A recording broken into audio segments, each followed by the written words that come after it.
Écoutez-moi. Le monde tel que vous le connaissez touche à sa fin. Il n'y a plus d'espoir. NXO. Demogarchy's not DEAD. Yet. We've infiltrated. They're watching.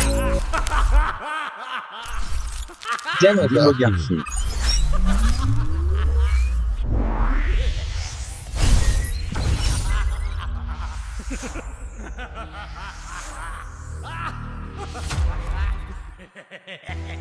Pour survivre à la guerre, il fallait y penser avant. On est constamment bombardé d'informations, un bruit de fond numérique incessant. Eh bien, au milieu de tout ça, il existe une doctrine qui prend le chemin inverse, celui du silence, de la précision. Aujourd'hui, on décortique l'art de la frappe numérique chirurgicale.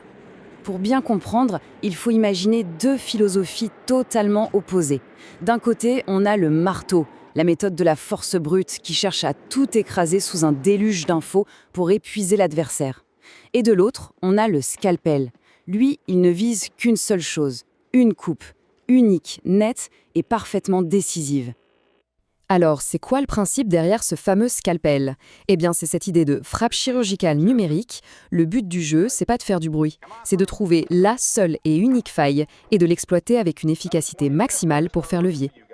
Bon, comme n'importe quel chirurgien avant une opération, il y a une première étape qui est absolument cruciale. Il faut analyser en détail l'anatomie de la cible. L'objectif, trouver son point de rupture. Et là, l'idée, c'est pas d'aller chercher toutes les infos possibles. Non, au contraire, on se concentre sur 3 techniques de reconnaissance bien précises. D'abord, on cartographie les liens cachés pour voir qui finance qui parle à qui. Ensuite, on fait de l'archéologie numérique. On fouille dans les archives du web pour dénicher la preuve qui invalide tout le reste. Et enfin, on analyse les biais psychologiques de l'adversaire pour le retourner contre lui. Et là, attention, le but, ce n'est pas juste de trouver un petit truc compromettant. Non, non. L'objectif, c'est vraiment de dénicher ce que la doctrine appelle le nœud critique. Ce peut être un financement un peu opaque, un conflit d'intérêts bien caché, bref, le petit détail qui, une fois révélé, fait s'écrouler tout le château de cartes. Ok, on a trouvé le point faible. Et maintenant, il faut fabriquer l'outil parfait pour frapper. C'est la phase 2. La création de ce qu'on appelle l'arme de preuve, un fait qui doit être absolument irréfutable. Et ça se passe en 2 temps, c'est assez malin. D'abord, on prend un fait, un seul, mais un fait en béton, vérifiable, simple, autonome. On en fait une note atomique, un truc si simple et si évident que c'est facile à partager et impossible à ignorer. Et ensuite, deuxième étape, on applique ce qu'ils appellent la requalification sémantique. En gros, on va imposer un nouveau mot, une nouvelle étiquette, pour complètement disqualifier le discours de l'adversaire avant même que le débat ait pu commencer. Allez, un exemple pour que ce soit bien clair. Plutôt que de s'épuiser à démonter un documentaire point par point, la doctrine suggère de le requalifier. On ne dit plus documentaire, on dit docu-fiction de série B. Et ça, ce n'est pas juste une jolie formule. Ça le disqualifie culturellement, bien sûr, mais ça peut aussi avoir des conséquences juridiques très lourdes en le sortant du champ journalistique. Alors, voilà. On a l'arme. Elle est prête. Mais un scalpel, aussi affûté soit-il, ça ne sert à rien sans une main experte pour le manier. C'est là qu'on entre dans la phase finale, la manière de délivrer le coup. Et c'est vraiment là que les 2 méthodes s'opposent radicalement. Le marteau, lui, il veut faire un maximum de bruit. Des grosses campagnes médias, des tempêtes sur les réseaux sociaux, le débat public. Le scalpel, c'est tout l'inverse. C'est le silence radio. On évite le débat public et on préfère utiliser des leviers institutionnels, des actions administratives qui vont frapper en douce, directement dans les rouages du système. Donc ici, on oublie les tweets qui font le buzz. Les autistes sont beaucoup plus subtils et légaux. Par exemple, on peut utiliser des demandes d'accès à l'information pour obliger une administration à répondre, ce qui crée une énorme charge de travail pour elle. C'est asymétrique. L'autre technique, c'est le signalement Zero Day. On monte un dossier en béton sur une violation légale et on l'envoie directement à l'autorité compétente pour déclencher une enquête sans faire de vagues. Bon, on a vu les 3 étapes. Maintenant, mettons les 2 stratégies côte à côte, marteau contre scalpel. On va voir pourquoi cette approche chirurgicale est si redoutable et confère un avantage décisif. Et ce tableau, il résume tout parfaitement. D'un côté, le marteau. Saturation, bruit maximal, on attaque la réputation. Le coût pour la cible, c'est de devoir se justifier sans arrêt. De l'autre, le scalpel. Silence, précision, on vise le nœud critique. Et là, le coût pour la cible n'est plus cognitif, il devient administratif ou juridique. Et ça, c'est souvent beaucoup plus douloureux et difficile à contrer. Au final, ce qu'il faut retenir, c'est que la doctrine TSR-scalpel, c'est une stratégie de guérilla informationnelle en quelque sorte. Ça permet à des petits groupes, avec peu de moyens, d'utiliser la rigidité et les règles des grandes institutions contre elles-mêmes. C'est l'asymétrie à son paroxysme. Et ça nous laisse sur une question assez fascinante, non ? Dans ce monde de plus en plus bruyant, où tout le monde crie pour se faire entendre, est-ce que le vrai pouvoir finalement, ce n'est pas de savoir exactement où, quand et surtout à qui murmurer ? Tsar et Bomba. Ce nom, il claque. Ça fait tout de suite penser à la plus grosse explosion de toute l'histoire. Mais attention, on ne va pas parler d'armes nucléaires aujourd'hui. Non, on va parler d'une explosion d'un tout autre genre, une explosion d'informations. C'est parti, on décortique ensemble ce concept fascinant. La Tsar et Bomba, un véritable manuel de guerre cognitive pour le citoyen à l'ère du numérique. Alors oubliez tout de suite les explosifs. La Tsar Bomba, ce n'est pas une arme, c'est une doctrine, un cadre stratégique si on veut, qui a été pensé pour que des citoyens puissent riposter dans cette guerre de l'information qui nous entoure. L'idée, c'est vraiment de passer du statut de simple cible passive à celui d'acteur, voire d'acteur offensif. C'est assez radical comme idée et on va voir ensemble comment ça pourrait bien fonctionner. Bon, première étape, le champ de bataille. Parce que oui, avant même de parler d'armes et de stratégie, il faut bien comprendre où est-ce que ça se passe, ce combat. Et ce n'est pas un terrain physique, c'est un espace beaucoup plus complexe, celui de la guerre narrative. Et attention, on ne parle pas juste de fake news. Non, non. Une guerre narrative, comme le décrivent les sources, c'est bien plus profond. C'est une attaque directe sur le grand récit d'une société, sur l'histoire qu'elle se raconte à elle-même. C'est une attaque sur ses valeurs, sur son identité même. L'objectif, ce n'est pas tant de mentir que de faire douter de tout, de brouiller les pistes sur ce qui est vrai. Et face à ça, la doctrine propose une transformation radicale. D'un côté, il y a le consommateur passif, celui qui est complètement noyé sous ce qu'on appelle l'infobésité, ce flot continu de données, et de l'autre, l'architecte actif, c'est-à-dire celui qui va construire sa propre connaissance, qui va bâtir sa propre souveraineté cognitive. L'idée, c'est vraiment ça, arrêter de subir et commencer à construire. Et ce graphique, il est parlant. Regardez un peu les budgets du renseignement de certains pays européens. Ça paraît énorme, des centaines de millions d'euros, mais en fait c'est presque dérisoire face à la force de frappe de certains acteurs dans la guerre de l'information, qui ont des moyens quasi illimités. Il y a une asymétrie complète, et c'est justement ce vide, ce décalage, que le renseignement citoyen se propose de combler. Allez, on passe à la deuxième partie, l'arsenal. La question c'est comment un simple citoyen peut espérer lutter dans ce bazar ? Avec quelles armes ? Eh bien c'est là qu'on va découvrir les outils qui permettent de forger son propre renseignement. L'arme numéro 1, c'est l'OSINT. Ça veut dire Open Source Intelligence, ou renseignement de source ouverte. Et là, il y a un chiffre qui peut surprendre. On estime que 80 à 90% de tout le renseignement mondial vient d'infos publiques. Des articles de presse, des réseaux sociaux, des bases de données. Tout est là, accessible. La vraie clé, ce n'est pas d'avoir l'accès, c'est de savoir analyser, connecter les points pour que tout ça ait un sens. Ok, mais le risque, c'est tomber soi-même dans le panneau, dans la désinformation. Comment on évite ça ? Avec de la rigueur, tout simplement. Il y a des protocoles pour ça, comme la méthode R2C2. C'est une sorte de checklist avec 4 questions clés. L'info est-elle pertinente ? La source est-elle fiable ? Le contenu est-il crédible ? Et surtout, est-ce que c'est confirmé par d'autres sources indépendantes ? C'est un filtre super efficace pour séparer le bon grain de livret. Et là, on entre dans le concret. Voici quelques outils de la boîte à outils OSINT, et le truc de fou, c'est qu'ils sont tous accessibles publiquement. On a Shodan qui peut trouver des objets connectés mal sécurisés, ça va de la webcam à la centrale électrique, c'est dingue. Maltego, ça permet de visualiser des réseaux, des liens cachés entre des gens, des entreprises. Et le Google Dorking, c'est l'art d'utiliser Google de manière avancée pour trouver des pépites. Ce sont des outils de pro, mais à la portée de tout le monde. Mais attention, le but c'est pas juste d'accumuler des infos en vrac. Il faut les organiser. C'est là qu'intervient ce qu'on appelle le PKM, le Personal Knowledge Management. En gros, l'idée c'est de se construire un second cerveau numérique. Une espèce de forteresse personnelle de connaissances où tout est lié, tout est connecté. Et surtout, c'est une base qu'on contrôle à 100% à l'abri des manipulations. Troisième partie, le plan d'action. Bon, on a le champ de bataille, on a les armes. Maintenant, comment on fait ? Comment tout ça s'articule ? On va voir que c'est un plan d'attaque assez sophistiqué en 5 couches. Une sorte de doctrine augmentée pensée pour notre époque. Alors, ces 5 couches peuvent agir en même temps. La toute première, c'est le volet cognitif. Là, on oublie le fact-checking de base. L'idée, c'est de s'attaquer au récit global de l'adversaire, à son histoire, pour la déconstruire de A à Z. Deuxième couche, le renseignement. Là, on utilise l'OSINT pour tout cartographier. Pas seulement les marionnettes visibles, mais tout le réseau derrière. Qui finance qui parle à qui. En gros, on met en lumière la structure cachée du pouvoir. Ensuite, troisième couche, l'organisationnel. Parce que seul, on ne va pas loin. L'idée, c'est de transformer des individus isolés en un véritable réseau coordonné. Des gens qui partagent leurs infos, leurs analyses, pour agir comme un seul bloc. Quatrième couche, et celle-là, elle est assez géniale, le juridique, ou ce qu'on appelle le lawfare. Le principe est simple, on utilise les propres lois de l'adversaire pour le retourner contre lui. Des milliers de demandes d'accès à l'information, des plaintes RGPD en masse, on transforme la bureaucratie en une arme de saturation pour complètement paralyser l'adversaire. C'est le judo administratif. Et enfin, la cinquième et dernière couche, la plus tech, la technologie. Là, on s'attaque directement aux algorithmes. Par exemple, en faisant ce qu'on appelle de l'empoisonnement de données. On va nourrir les intelligences artificielles avec des infos spécifiques pour influencer leurs résultats, pour dominer les moteurs de recherche. C'est vraiment une stratégie d'encerclement total. Ce tableau, il résume tout parfaitement. On voit bien l'évolution. Au début, on avait une doctrine simple, axée sur le SEO, la réputation en ligne. Maintenant, avec la doctrine augmentée, on est passé à autre chose. Regardez la cible. On ne vise plus un journaliste, mais tout le récit culturel. Les méthodes, les outils, tout a changé d'échelle. Et l'objectif final n'est plus une simple neutralisation, mais carrément la souveraineté informationnelle.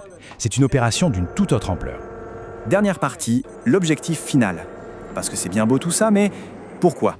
Pourquoi déployer un arsenal aussi complexe, aussi frontal ? C'est quoi le but ultime de toute cette affaire ? Eh bien, le but, le voilà. La souveraineté informationnelle. C'est un concept vraiment puissant. C'est la capacité pour un groupe, une communauté, de définir sa propre réalité, de contrôler son propre récit, sans avoir à dépendre des pouvoirs en place, des médias traditionnels. C'est en quelque sorte une déclaration d'indépendance cognitive. Et cette citation, elle résume absolument tout.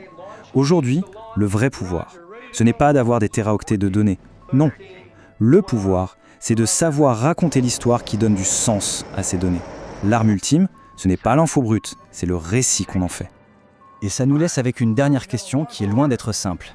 Cette fameuse souveraineté cognitive, cette capacité à se défendre, à penser par soi-même dans ce chaos informationnel, est-ce que c'est une responsabilité purement individuelle ou est-ce que c'est un défi collectif que toute la société doit relever ensemble ? La question est posée.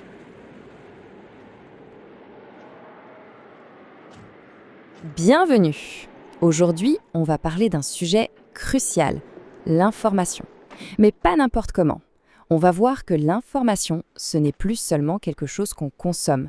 C'est devenu un véritable champ de bataille. Cette analyse est un guide pour passer du rôle de simple spectateur à celui d'architecte dans cet espace. C'est parti. Tout est dit dans cette phrase. Le nerf de la guerre aujourd'hui, ce n'est pas le volume de données.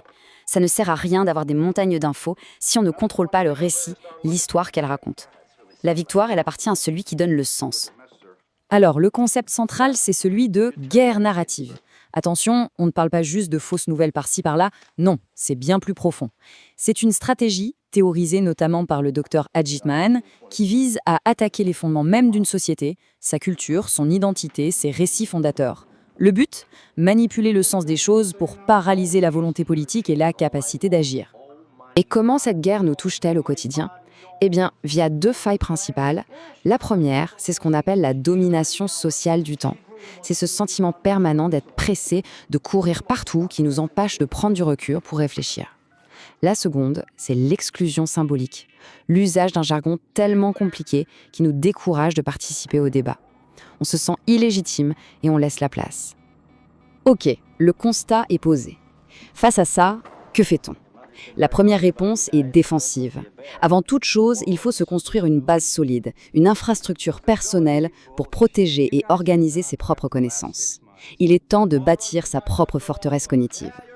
Et la première pierre de cette forteresse, c'est ce qu'on appelle un système de PKM, pour Personal Knowledge Management. Ce n'est pas juste une application pour prendre des notes. C'est une véritable méthode pour structurer sa pensée, connecter les idées entre elles et surtout se protéger de la surcharge d'informations qui nous submerge tous les jours. Et pour ça, il y a un outil qui se démarque vraiment, Obsidian. Son immense avantage, c'est qu'il n'enferme pas nos données. Il fonctionne avec des fichiers texte simples au format Markdown. Ça veut dire quoi? Ça veut dire que les notes nous appartiennent. Pour de vrai, pour toujours. Indépendantes de toute entreprise, de tout abonnement. C'est la garantie de bâtir sur du solide, de construire un savoir qui nous survivra. Et à l'intérieur d'Obsidian, on trouve de véritables super-pouvoirs pour notre cerveau. La vue graphique, par exemple, transforme nos notes en un réseau de neurones. Et là, on voit apparaître des connexions totalement inattendues entre les idées. Les backlinks permettent de remonter le fil d'un concept, de voir d'où il vient. Les notes quotidiennes, elles, permettent de capturer nos pensées à la volée, sans friction. Et la vue par taxe, elle, nous montre les sujets qui reviennent le plus, les points chauds de notre veille. Voilà, la forteresse est en place. On a un système pour penser clair. Maintenant, il est temps d'ouvrir les portes et de regarder ce qui se passe dehors. On passe de l'organisation de la connaissance à la collecte et à l'analyse active de l'information. La méthode pour ça, c'est l'OSINT, le renseignement en source ouverte. Et là aussi, attention aux malentendus. L'OSINT, ce n'est pas juste faire une recherche Google. C'est une discipline rigoureuse qui consiste à prendre des données brutes, publiques, accessibles à tous, et à les transformer en renseignements, c'est-à-dire une information qui a été vérifiée, analysée et à qui on a donné un sens. Et là, accrochez-vous bien parce que voici le chiffre qui change la donne. Entre 80 et 90% de tout le renseignement produit par les agences du monde entier provient de sources ouvertes. Ça signifie que la matière première, l'information de base, est accessible à tout le monde. Le pouvoir est littéralement à portée de main. Pour utiliser ce pouvoir, on peut s'inspirer des méthodes des professionnels. Le cycle du renseignement, c'est une approche en 5 étapes et c'est très logique. D'abord, on planifie. Qu'est-ce qu'on cherche exactement? Ensuite, on collecte les données, puis on les traite, on les met en forme. L'étape cruciale, c'est l'analyse. C'est là qu'on transforme la donnée en renseignement. Et enfin, la diffusion. On partage ce qu'on a trouvé. D'accord, mais comment être sûr que l'info qu'on a collectée est fiable? Pour ça, il y a une sorte de checklist, la méthode R2C2. C'est 4 filtres. Premièrement, la pertinence. Est-ce que l'info répond bien à notre question? Deuxièmement, la fiabilité. Est-ce que la source est digne de confiance? Troisièmement, la crédibilité. Est-ce que le contenu lui-même tient la route? Est-ce qu'il est cohérent? Et le plus important, la corroboration. Est-ce que d'autres sources indépendantes confirment cette information? Bon, on sait maintenant comment se protéger, on sait comment analyser l'information de manière rigoureuse. Il est temps de passer à l'étape suivante. Il est temps de passer à l'offensive et de ne plus seulement subir, mais de reconquérir activement l'espace narratif. Pour cela, il existe des doctrines avancées, comme celle qu'on appelle TSR Bomba augmentée. Le nom est provocateur, mais l'idée est puissante. On est très loin d'une simple riposte en ligne. Non. Là, on parle d'une stratégie globale qui vise à encercler le narratif adverse, à la fois sur le plan cognitif, mais aussi administratif, jusqu'à le neutraliser. Pour bien comprendre, regardons l'évolution. La doctrine initiale, c'était un peu du SEO de combat. On ciblait la réputation en ligne avec de la saturation sémantique. C'était ponctuel. La doctrine augmentée, c'est une autre dimension. La cible, ce n'est plus juste Google, c'est le narratif culturel et même l'infrastructure administrative de l'adversaire. Les méthodes, la guerre narrative bien sûr, mais aussi le lawfare et le pre-bunking. L'objectif final n'est plus une simple neutralisation, c'est la conquête d'une véritable souveraineté informationnelle. Alors, regardons 3 de ces tactiques de plus près. Le pre-bunking, c'est génial. Au lieu de démonter une fausse info après coup, on expose les techniques de manipulation avant qu'elles soient utilisées. On vaccine l'esprit public en quelque sorte. La mémétique offensive, c'est l'art de rendre le discours de l'adversaire complètement ridicule, socialement inacceptable. Et enfin, le lawfare, c'est l'utilisation de l'arsenal juridique et administratif comme une arme asymétrique. Et ce lawfare citoyen, c'est redoutable d'efficacité. Pensez-y, une simple demande de transparence via une plateforme comme transparencia.be. Pour un citoyen, c'est gratuit. Mais pour l'organisation visée, ça peut déclencher des heures de travail juridique, mobiliser du personnel, ça crée une asymétrie de coûts absolument dévastatrice. On paralyse l'adversaire avec ses propres règles.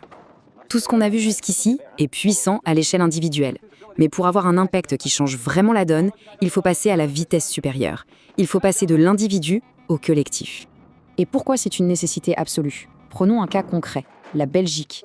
Des analyses montrent que les services de renseignement de l'État ont un déficit structurel. Ils n'ont tout simplement pas les moyens de tout couvrir. Ce vide, il ne va pas se combler par magie. C'est à la société civile, au collectif citoyen, de prendre le relais. Les chiffres parlent d'eux-mêmes. La Belgique compte environ 1500 agents. Les Pays-Bas, un pays comparable, en ont 2000. La France, c'est 5000. Cet écart de ressources est énorme. Il montre bien que l'implication citoyenne n'est pas un luxe. C'est une condition indispensable pour assurer notre souveraineté informationnelle. Alors, comment on fait concrètement pour monter un tel collectif? Eh bien, il existe une feuille de route, un plan en 8 étapes. Ça commence par la structuration. Diagnostiquer les besoins locaux, créer un réseau, fonder une structure légale comme une ASBL et surtout rédiger une charte éthique. Puis vient la phase opérationnelle, se former, déployer des outils open source, lancer des enquêtes pilotes. Et enfin, bien sûr, assurer la pérennité du projet. Et il y a un point absolument fondamental, une règle d'or. Tout le savoir, tout le renseignement produit par ces collectifs citoyens doit être publié sous des licences libres, comme Creative Commons. C'est la seule et unique garantie que cette connaissance reste un bien commun, qu'elle ne soit pas privatisée ou instrumentalisée. On arrive au bout de cette analyse, et cette phrase résume parfaitement tout le chemin parcouru. Il s'agit d'un changement radical de posture. Ne plus être celui qui subit passivement le flux d'informations, mais devenir celui qui le structure, qui le questionne, qui le construit. Devenir un architecte. Pour finir, on voit bien que les outils sont là, les stratégies existent, la nécessité est évidente. Donc la question, ce n'est plus de savoir s'il faut agir, la véritable question, celle qui se pose maintenant, est à la fois simple et vertigineuse. Que va-t-on construire ? Nous ne négocions pas avec les terroristes.